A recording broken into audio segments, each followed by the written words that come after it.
Good morning বন্ধুরা, চলে এসেছি আর একটা নতুন ভিডিও নিয়ে। যেরকমটা তোমরা জানো, এখনও আমরা পুরীতেই আছি এবং এই ভিডিওটা শুধু খাওয়া দাওয়ার ভিডিও, যেখানে আমরা তোমাকে দেখাবো আজকে আমরা কি কি রান্না করেছি আর কীরমভাবে রান্না করেছি, বাজার দোকান করেছি, আমরা কি করছি সেইটাই আজকে পুরোটা তুলে ধরবো। কীরমভাবে কী রেসিপি আছে। প্রথম রান্নাটা চিংড়ি মাছের একটা কষা হচ্ছে, তারপরে মাছের রসা হবে, ভাত হবে আর একটা তরকারি হবে। কিন্তু শেষমেশ এত কিছু রান্না করার পর আমরা কি খেলি সেটা জানতে গেলে এই ভিডিওটা পুরো দেখতে হবে। বাজার থেকে টাটকা চিংড়ি নিয়ে এসেছিলাম 1.5 কিলো, যার ভেতরে 1 কিলো আজ রান্না হচ্ছে আর বাকি 5টা রয়ে আছে, সেটা পরে রান্না হবে। তো আগে তেলে যা যা ফোড়ন দেখতেই পেলেন, তার উপরে চিংড়িটা দিয়ে ভালো করে ভেজে নিচ্ছি। এই হচ্ছে আমাদের রান্নাঘর, এই হচ্ছে আমাদের রান্নাঘরের সেটআপ। শশা ওদিকে কাটা আছে, এদিকে আদা রসুন বেটে রেখেছি একদম হামাল দিস্তায়, ওটা আমাদের ভাতের হাঁড়ি। এই যে এরকম সিস্টেম, একটু ডিফিকাল্ট, কিন্তু ঠিক আমরা আস্তে আস্তে খাওয়ার এতই নেশা, তো আমরা আস্তে আস্তে সবই বেটে নিয়েছি। আর পেঁয়াজ কুচোনোর তো একটা মেশিন এনেছি, সেটার দায়িত্বে মামা। দেখুন বেশ বড় বড় চিংড়ি, আর এটা হচ্ছে উড়িষ্যার চিংড়ি, মানে এখানকার নর্মাল পুকুরের ভেরিতে চিংড়ি, বাগদা পাইনি, সাদা সাদা চিংড়ি। আর একটা গোটা আপনাদের এই রুই মাছ এনেছিল, একদম পুকুরের মিষ্টি রুই মাছ। কি কি রান্না করছো? চিংড়ি মাছে একদম রসা রসা আর কাতলা কালিয়া। আরে বাজার কোথা দিয়ে করলে? একদম পুরীতে। পুরীতে পুরীতে কি কি কি বাজার করেছো? চিংড়ি মাছ, কাতলা মাছ, চিকেন, ডিম, তারপর হচ্ছে পাউরুটি। কিন্তু বাঙালি বাজারে মাছ পাওয়া যায় না, ওগুলো জঞ্জাল বাজার। বাঙালি বাজার হচ্ছে জঞ্জাল বাজার। তুই কি কি কাটলি? তুই আজ কাটার ডিপার্টমেন্টে কি কি কাটলি? পেঁয়াজ, আদা, রসুন, আলু, শসা, চিংড়ি ছাড়ালি, চিংড়ি মাছ, মাথা করলাম। আর এটা আমাদের অস্ত্র, পেঁয়াজ বাটার। কোন পেঁয়াজটা নেব? এটা নিয়ে না, এটা আদা আছে, এটা আদা রান্না করে দিয়ে দিয়েছি। এই যে এইটা হচ্ছে আমাদের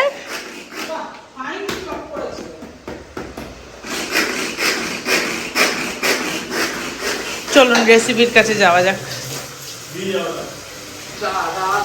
আদা রসুন এই যে দিয়ে দে, ওটা দিয়ে দে।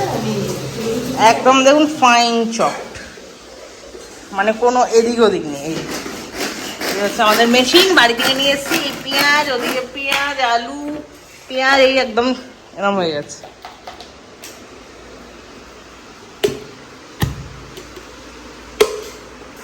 দাদা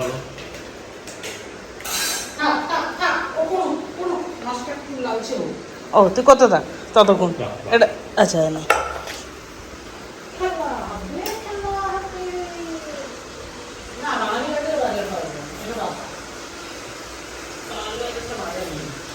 আচ্ছা তো বাজার দর কিরকম দাঁড়া তোমার কাছে আসা যাক। কলকাতার থেকে দাম কম। দাম কম? তা আর চিংড়ি কত করে কিলো? চিংড়ি 400 টাকা, কলকাতায় 600 টাকা। আচ্ছা, যাতে চিংড়ি নিলে 600 টাকা। আর টাটকা ভেরি রুই? ভেরি রুইটা ভালো, ভেরি রুইটা কম। কত করে নিল? 150 টাকা কিলো। 150 টাকা কিলো, যাক অনেক সস্তায় পেল। আচ্ছা তারপরে চিকেন? চিকেন অবশ্য আমরা সব থাই সইতে লেগ কিনেছি, 2 কিলো 680। হ্যাঁ 600। তোমার ওটার দাম তো, যেহেতু আমি থাই কচি একদম চিকেন নিয়েছি, ওর তো দাম। কিন্তু চিকেনটার দাম যেরকম, চিংড়িটা একটু দামটা কম। আচ্ছা আজ এত রান্না হচ্ছে কি ব্যাপার? রান্না হচ্ছে, ব্যাপার হচ্ছে সবাই আমাদেরকে দিয়ে গেছে, আমরা খেয়ে গেছি, এখন আমাদের দেয়ার পালা, আমরা দিই। তাহলে আজকে আমাদের মেনুতে হবে ভাত, চিংড়ি। হ্যাঁ, আমার জগন্নাথের প্রসাদ আছে, তার জন্য আমরা কলা পাতা গাছ থেকে কেটে এনেছি। এই যে, আর রান্না হবে, দেখা যাক কি কি হয়। এই যে মামা, তোমার কি বক্তব্য, কি অবস্থা? খুব ভালো, সুন্দর। পেঁয়াজ কাটতে কাটতে চোখের জল বেরিয়ে গেছে।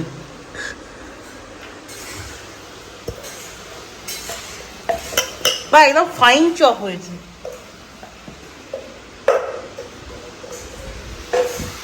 চলো চলো চলো চলো চলো চলো চলো,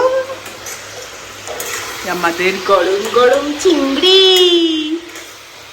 আহা, বাঙালি মানে একদিকে চিংড়ি একদিকে ইলিশ।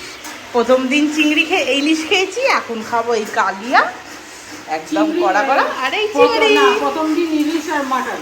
হ্যাঁ, ইলিশ আর মাটন।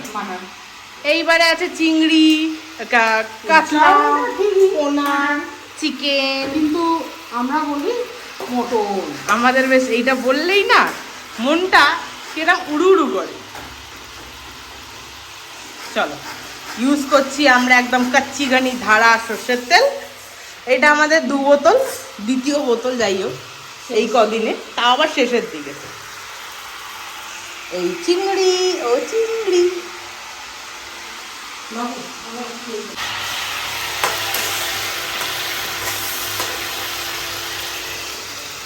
আহা, চিংড়ি কালিয়া একদম তেলে ঝোলে বাঙালি। এটা অবশ্য ঠিক, বাঙালি খেয়েই কাঙালি হয়েছে। যদি না খেত তাহলে পয়সাই পয়সা।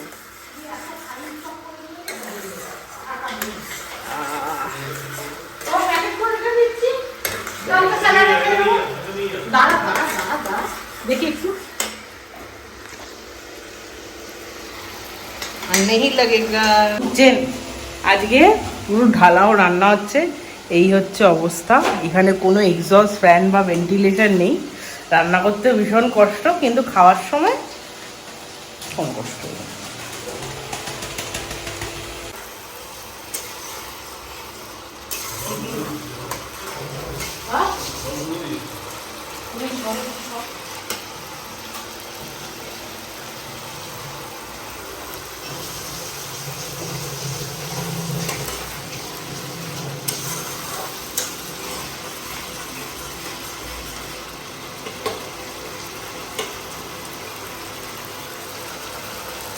বড়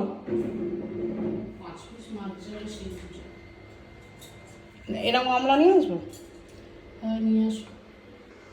প্রথম রান্না ডাল ডান।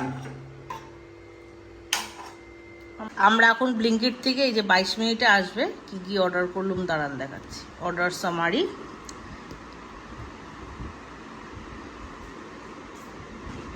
এই যে ভিউ অর্ডার সামারিতে আমরা একটা সর্ষের তেলের পাউচ আর একটা 1 কিলো আটার প্যাকেট 260 টাকা হয়, 47 টাকা ডিসকাউন্ট দিয়ে টোটাল 222 টাকা। এখানের অ্যাড্রেসটা তো আমি নর্মালি দিয়েছি, আর কারেন্ট লোকেশন অন ছিল। 22 মিনিটে আসছে, দেখা যাক। এটা ব্লিঙ্কিটে অর্ডার করেছি, কি আছে দেখা যাক কি আসে। আর ক্যাশ অন ডেলিভারি আছে, তো চিন্তা নেই। একদম লাল করে আলুটাকে ভাজতে হবে। এই যে মাছের একটা রসা হবে, আর এদিকে জিরা সোডা, পেপার বোটের আবার জিরা সোডা, মামাজির ফেভারিট।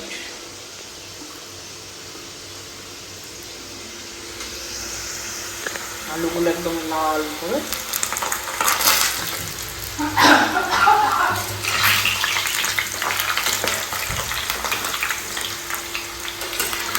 দালচিনি ফোড়ন দিয়ে আলুটাকে ভালো করে লাল করে ভাজবো। তাহলে কি হবে, আলুতে একটা দালচিনির খুব সুন্দর এসেন্স আসবে। আমি বাড়িতেও তাই করি, ঢাকা দিয়ে দিলে সিদ্ধও হবে। কিরম অনুভূতি? নেশা হয়ে যাচ্ছে। ও টিকিটটা কাটি। আমরা ভুবনেশ্বর, কালকে ভুবনেশ্বর প্ল্যান। সকালবেলা যাওয়ার টিকিটটা কেটে নিয়েছি ধৌলি এক্সপ্রেসে সকাল 10টা, ফেরার টিকিটটা কাটবো। যদি ট্রেনে আসি আর টিকিট যদি বাড়িতে বসে কাটি, সকালেরটাও বাড়িতে বসে কেটেছি, তাহলে সেটাও আমি আপনাদের দেখিয়ে দেবো আমি কোন অ্যাপে কিভাবে কাটি। রান্নায় এখন চিংড়ি মাছের হয়ে গেছে, ভাত হবে, এখনও দেরি আছে। এখন সবে বাজে সকাল 12টা। ব্রেকফাস্ট হয়ে গেছে, রান্না এখন জোর কদমে হচ্ছে। মিনিমাম 1-1.5টার আগে কোনো রান্নাই হচ্ছে না, এটা কনফার্ম। রান্নার এখনো প্রস্তুতি চলছে। এই যে স্যালাড, ওই শসা পড়ে গেল,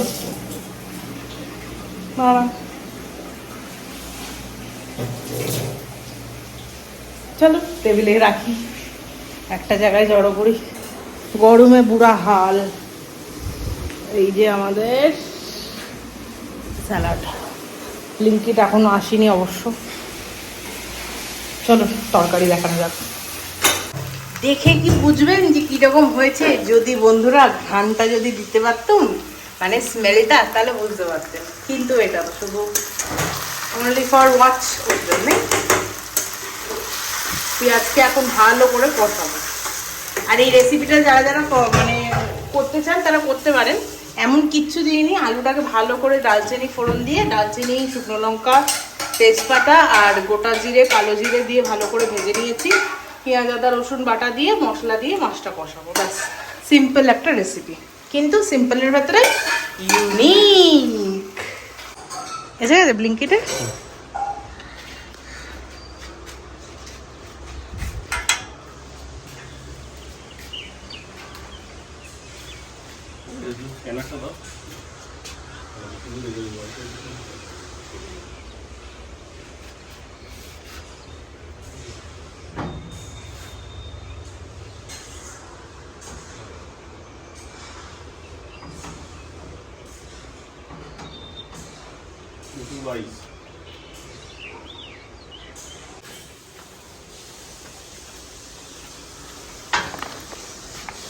উত্তর ডেলিভারি আমাদের।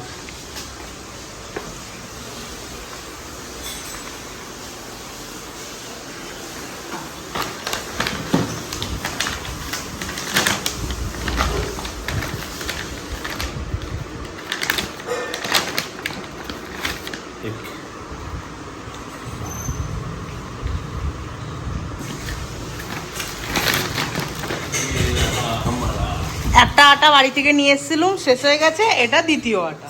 আর এখন 1 কেজির সাথে 100 গ্রাম ফ্রি। ইয়ে, চলুন রান্নাটা দেখাই।